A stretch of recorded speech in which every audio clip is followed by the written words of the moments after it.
एक तरफ तो हमारे देश के प्रधानमंत्री नरेंद्र मोदी बेटी बचाओ बेटी पढ़ाओ अभियान की शुरुआत करते हैं।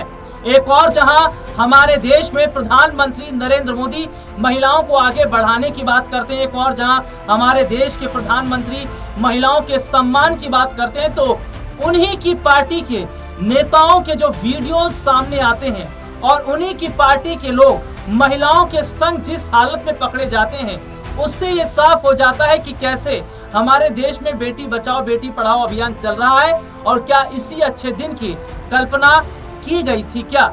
आज पूरी खबर मैं विस्तार से बताऊंगा और साथ ही एक ऐसी खबर बताऊंगा जिसे सुनकर आप चौंक जाएंगे। और वो खबर क्या है वो पहले आप सुन लीजिए।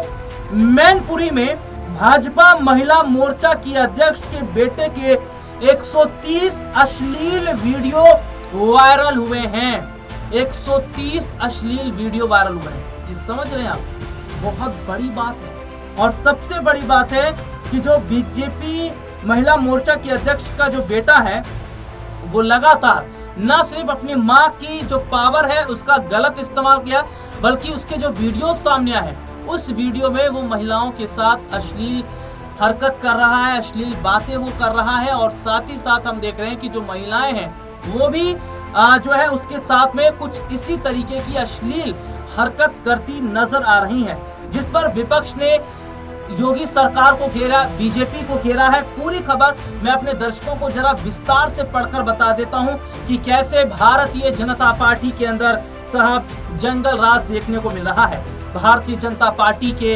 ये बड़े बड़े नेता, भारतीय जनता पार्टी के अंदर मौजूद ये लोग किस तरीके से महिलाओं को आज खिलौना समझ रहे हैं और महिलाओं के साथ जो कर रहे हैं ये बहुत बड़ा सवाल है। एनबीटी की हेडलाइन है, मैनपुरी में भाजपा महिला मोर्चा की अध्यक्ष के बेटे के 130 अश्लील वीडियो वायरल, विपक्ष इस पर हमलावर हुआ। तो देखिए, उत्तर प्रदेश के मैनपुरी जिले से एक सनसनीखेज मामला सामने आया है। शहर के एक मंडल की महिला मोर्चा के अध्यक्ष के बेटे के 130 अश्लील वीडियो सोशल मीडिया में वायरल हो रहे हैं। एक साथ इतने वीडियो वायरल होने के बाद हड़कंप मच गया है।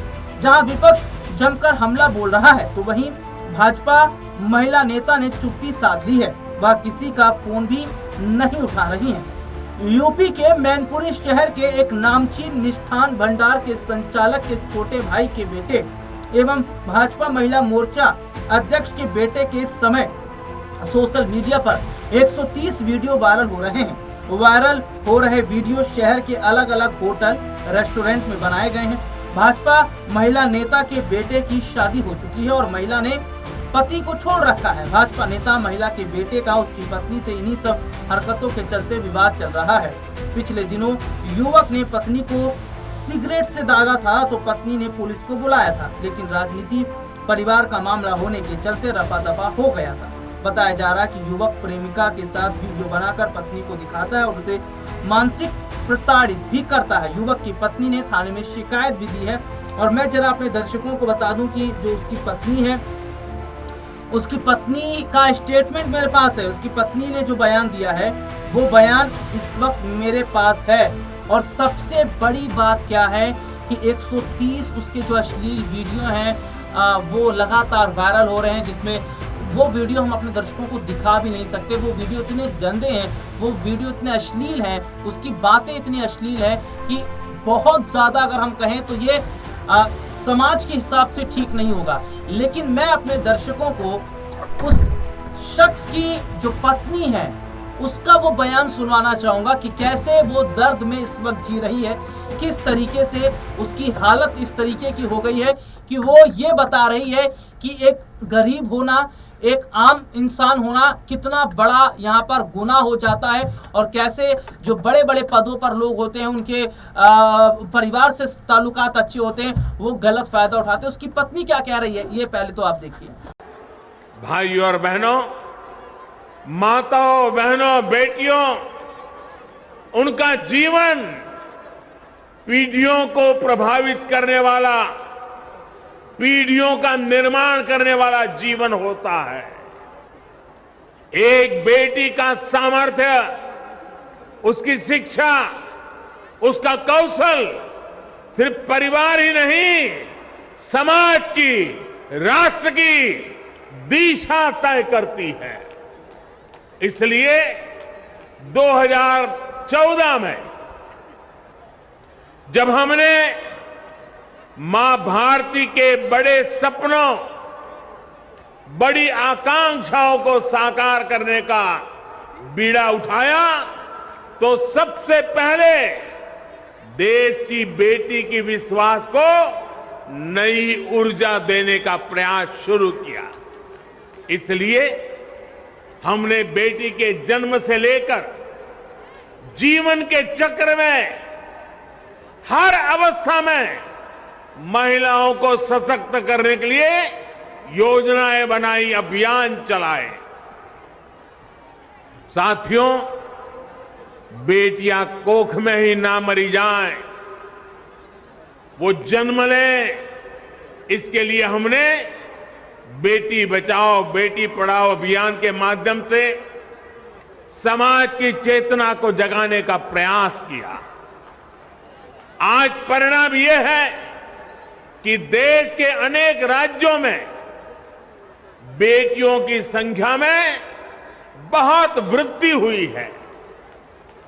प्रसव के बाद भी बिना चिंता के अपने बच्चे की शुरुआती देखरेख करते हुए मां अपना काम जारी रख सके, इसके लिए महिलाओं की छुट्टी को 6 महीने किया गया है। ये देखा आपने, उसकी पत्नी का ये बयान है। और मैं अपने दर्शकों को आगे और दिखाऊंगा कि हमारे देश के प्रधानमंत्री नरेंद्र मोदी कैसे बड़ी बड़ी बातें महिलाओं के सम्मान को लेकर, महिला सुरक्षा को लेकर करते हैं। लेकिन अब आप कुछ नाम ऐसे हैं जिसको मैं बताऊंगा, उसको जरा ध्यान से सुनिएगा। और वो नाम भी बीजेपी के ही हैं, वो बीजेपी के ही चेहरे हैं। बीजेपी के नेता मनोहर लाल धाकड़, नाम याद आ गया आपको? आपको पता भी चल गया होगा। आपको पता है एक्सप्रेस वे पर यही शख्स पकड़ा गया था एक महिला के साथ, और हमने देखा था कि हाईवे पर ये एक महिला के साथ कैसे अश्लील हरकत कर रहा था। यह सब कुछ कैमरे के सामने रिकॉर्ड हो गया। हालांकि हम क्या देखते हैं, इसे कोर्ट से राहत मिल जाती है, लेकिन झटका किसको दिया जाता है? जो लोग उस वक्त जो हाईवे पर जो टोल होते हैं, वहां पर जो लोग बैठे होते हैं या जो सीसीटीवी कैमरे को मॉनिटरिंग करते हुए, उन 3 लोगों को हटाया गया। लेकिन एक बार भी भारतीय जनता पार्टी के किसी नेता ने मनोहर लाल धाकड़ की हरकत पर कोई बयान नहीं दिया। ये कितनी शर्म की बात है। नाम और सुनिए, बीजेपी नेता बब्बन। जो बब्बन का वीडियो वायरल हुआ वो तो भैया दिखाने लायक जैसा नहीं है। महिला डांसर के साथ वो जिस तरीके की हरकत कर रहा है, ये सब कोई देख रहा है। और किस तरीके से ये देखा जा रहा है कि जो देश के प्रधानमंत्री नरेंद्र मोदी कभी लाल किले से बेटी को पढ़ाने की बात करते हैं, कभी महिलाओं की इज्जत को लेकर बात करते हैं, उन्हें आगे बढ़ाने की बात करते हैं, उन्हीं के नेता, उन्हीं के मंत्री, उन्हीं की पार्टी के ये विधायक महिलाओं की इज्जत को तार तार कर रहे हैं। महिलाओं की इज्जत के साथ किस तरीके से सरेआम खेला जा रहा है, ये देखा जा रहा है। और मैं अपने दर्शकों को और नाम गिनवाऊंगा। देखिए, भाजपा नेता कमल रघुवंशी का भी वीडियो वायरल हुआ। कमल रघुवंशी भी किस तरीके से एक महिला डांसर के साथ आपत्तिजनक जो स्थिति उसमें वो देखा जा रहा है। और यहाँ पर देखिए कितनी हैरान करने वाली बात है। अभी हाल ही में अंकिता भंडारी आपको याद होगा किस तरीके से ये लड़की कम उम्र की थी और इसके साथ जो किया गया वो भी बहुत बड़े हद तक ये बताता है कि उसमें भी देखिए बीजेपी की कहीं ना कहीं संलिप्तता थी। और यही वजह है कि देखिए इस पूरे मामले में देखिए न्याय अधूरा लग रहा है। दोषियों को उम्र कैद मिलने से नाखुश अंकिता भंडारी के परिवार, यानी कि उस के जो दोषी थे, उस लड़की के दोषी, उनको उम्र कैद दे दी गई, यानी कि परिवार चाह रहा था फांसी हो जाए। तो ये भैया पूरी लिस्ट है ये बीजेपी नेताओं की, और किस तरीके से दिन ब दिन ये संख्या बढ़ती चली जा रही है, जो कि बहुत हैरान करने वाली बात है। तो क्या हमारा सवाल यही है, इसी तरीके से चाह रहे थे क्या मोदी जी महिलाओं को सम्मान दिलाना? क्या इसी तरीके से महिलाओं को जो है आगे बढ़ाया जा रहा है? इनके अपने नेता जो दरिंदे बने पड़े हैं, इनकी अपनी पार्टी के ही लोग किस तरीके से महिलाओं की इज्जत आबरू के साथ खेल रहे हैं, उनके अपने ही जो है पार्टी के लोग किस तरीके से सरेआम महिलाओं के साथ कहीं भी कुछ भी करने लगते हैं, लेकिन वोट बैंक के चलते उन्हें कुछ नहीं कहा जाता है। वोट बैंक के चलते उन्हें नहीं पार्टी से निकाला जाता है, वोट बैंक के चलते उन पर लांछन नहीं लगाया जाता। आज स्मृति ईरानी क्यों चुप है? स्मृति ईरानी अमेठी तो चली जाती हैं, अमेठी चली जाती हैं, लेकिन अमेठी जाने के बाद हम क्या देख रहे हैं, या पहले भी जो लगातार महिलाओं को लेकर ये घटनाएं सामने आ रही हैं, उनकी अपनी पार्टी के जो नेता कर रहे हैं उस पर वो चुप है। अगर विपक्ष का मामला होता तो ये सड़क से हम क्या देख रहे हैं, पूरा सरकार ये एक कर देती और किस तरीके से विपक्ष को घेरती। लेकिन मैं अपने दर्शकों को दो स्टेटमेंट सुनवाऊंगा प्रधानमंत्री मोदी जी के, वो दोनों स्टेटमेंट जिसमें वो महिलाओं को लेकर कितनी बड़ी बड़ी और मीठी मीठी बातें कर रहे हैं।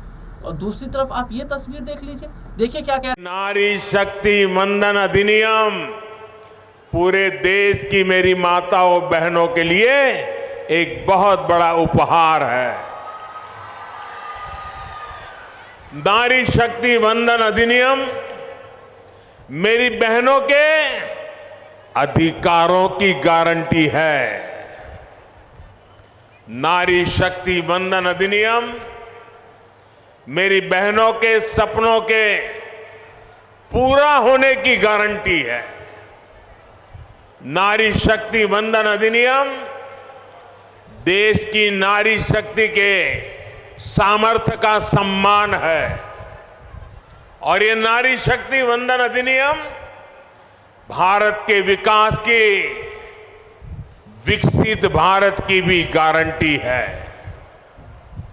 क्योंकि जब महिलाएं बड़ी संख्या में नेतृत्व के लिए आगे आएगी तो देश को आगे जाने से कोई रोक सकता नहीं है। मैं आप सभी को नारी शक्ति वंदन अधिनियम पास होने की बहुत बहुत बधाई देता हूं। ये रिपोर्ट आपने देखी जिसमें विस्तार से हमने अपने दर्शकों को दिखाया। तो क्या अगर कहा जाए तो ये सीधे सीधे तौर पर ये जंगल राज नहीं है तो ये क्या है? ये जंगल राज की तस्वीर नहीं है तो ये क्या है? अखिलेश यादव की भी प्रतिक्रिया आई है। अखिलेश यादव ने क्या कहा है, मैं जरा वो भी अपने दर्शकों को यहाँ पर बताना चाहूँगा कि अखिलेश यादव की इस पर प्रतिक्रिया आई है और ये पूछा जा रहा है कि भैया मोदी जी है कहाँ पे और क्या इसी तरीके से महिलाओं की रक्षा होगी, इसी तरीके से क्या महिलाओं को आगे बढ़ाया जाएगा। जनसत्ता की हेडलाइन है, भाजपा के नारी बंधन अभियान का सच क्या यही है? मैनपुरी की घटना को लेकर अखिलेश ने पूछे हैं कई सवाल। उत्तर प्रदेश के मैनपुरी जिला से एक सनसनीखेज मामला सामने आया है। महिला मोर्चा अध्यक्ष के बेटे के इस समय सोशल मीडिया में 130 वीडियो वायरल हो रहे हैं। वायरल हो रहे वीडियो शहर के अलग अलग होटल रेस्टोरेंट में बनाए गए हैं। एक साथ इतने वीडियो वायरल होने के बाद हड़कंप मच गया है। जहां विपक्ष जमकर हमला बोल रहा है तो वहीं भाजपा महिला नेता ने चुप्पी साध ली है। भाजपा महिला नेता के बेटे की शादी हो चुकी है और महिला ने पति को छोड़ रखा भी है। ये मैं अपने दर्शकों को उसकी पत्नी का बयान भी सुनवा चुका हूँ। महिला मोर्चा अध्यक्ष का जो बेटा है वो इस पूरे मामले में यहाँ पर पाया गया है। अखिलेश यादव ने भाजपा पर हमला बोला। अखिलेश यादव ने कहा, भाजपाई नेताओं और उनके परिजनों के कुकृत्य के सिलसिलेवार खुलासे की कड़ी में मैनपुरी से 130 वीडियो का महाभंडाफोड़ भाजपाइयों के कुख्यात कर्नाटक कांड से टक्कर लेता दिख रहा है। जी हाँ, सपा चीफ ने लिखा, यह खुलासा तो मैनपुरी के भाजपाइयों के घर से ही हुआ है, इसलिए इसका आरोप भाजपा की आईटी सेल विपक्ष पर भी नहीं डाल सकती। अखिलेश यादव ने कहा कि यही हाल हो रहा था, महिलाएं भाजपाइयों के सायों से भी 4 हाथ दूर हटकर चलने लगेंगी और भाजपा की महिला विंग में सन्नाटा छा जाएगा और कोई भी महिला अपने मान सम्मान की परवाह करते हुए भाजपा से दूर ही रहेगी और उनके परिवार वालों भी उन्हें भाजपाइयों से दूर रखेंगे। तो ये तमाम जो सवाल है वो खड़े हो रहे हैं और सवाल ये किया जा रहा है कि भैया योगी आदित्यनाथ कहाँ? ये तो मैनपुरी की घटना है ना। प्रदेश के मुख्यमंत्री योगी आदित्यनाथ क्या कहते हैं? उनका स्टेटमेंट आता है कि भैया अगर महिलाओं को छेड़ोगे तो अगले चौराहे पर यमराज उसका इंतजार कर रहा होगा। आज क्यों नहीं चल रही गोली? आज क्यों नहीं हो रहे हैं एनकाउंटर? आज बुलडोजर क्यों नहीं चल रहा है? ये सवाल योगी आदित्यनाथ से है। अगर ये मैं कहूं तो ये कोई दूसरे धर्म का शख्स होता तो अब तक तो बहुत बड़ी बात हो जाती, अब तक तो एनकाउंटर हो जाते। लेकिन अब इसका एनकाउंटर कब होगा, इसके घर पर बुलडोजर कब चलेगा, या ये बीजेपी महिला मोर्चा की अध्यक्ष का लड़का है इसीलिए इसको बचा लिया जाएगा। अगर अपनी पार्टी का है तो बचा लो, और अगर अपनी पार्टी का नहीं है, दूसरा कोई है तो टरका दो, उड़ा दो गोली से। तो यहां पर न्याय की बात है भैया, महिला तो महिला है, चाहे आपकी पार्टी से हो कोई जो है आपकी पार्टी से हो कोई जो महिलाओं को लेकर इस तरीके का काम करे या इस तरीके से वो जो है इन मामलों में पाया जाए, तो इसमें भी तो एक ही कानून बनता है कि भैया जैसे सबको ठोकते हो उसे भी ठोक दो। लेकिन यहाँ पर हम क्या देख रहे हैं कि आज सब कोई चुप है, तो क्या मामला अपनी पार्टी से जुड़ा हुआ है, इसलिए इस पर चुप्पी साधी हुई है। और आखिरकार ये योगी आदित्यनाथ का कैसा इंसाफ है। आज के लिए इतना ही, आपसे फिर दोबारा मुलाकात होगी, तब तक के लिए इजाजत दीजिए, नमस्कार।